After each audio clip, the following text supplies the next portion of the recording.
şairsem güzel yarim, şiirim sensin. Ben aşıksam nazlı yarim, aşığım sensin.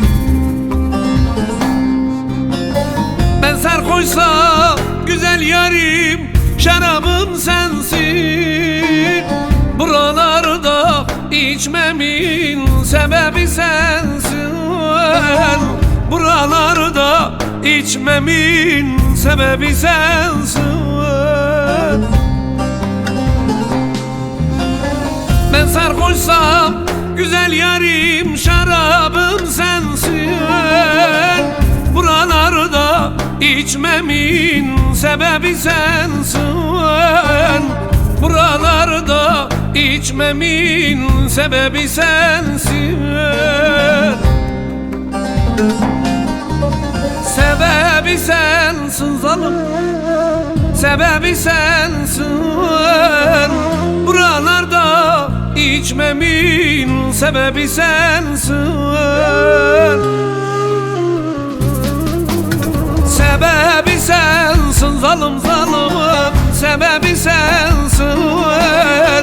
Buralarda sürünmemin sebebi sensin.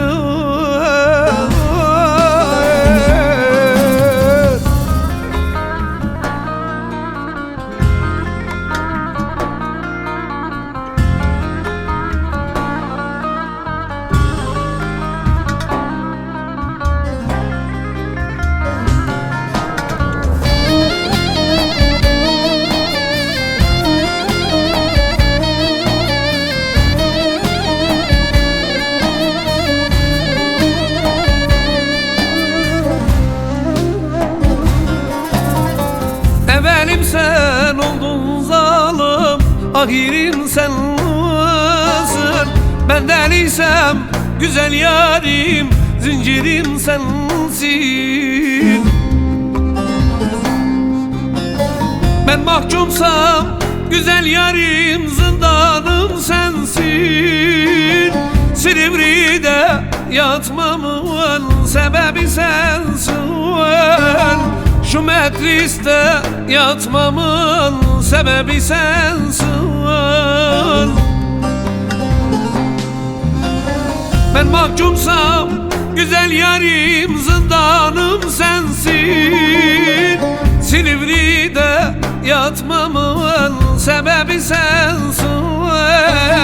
Dört duvarda kalmamın sebebi sensin. Sebebi sensin zalim, sebebi sensin. Zindanlarda kalmamın sebebi sensin. Sebebi sensin zalim zalim, sebebi sensin. Silivri'de yatmamın sebebi sensin. Sebebi sensin zalim, sebebi sensin. Buralarda içmemin sebebi sensin.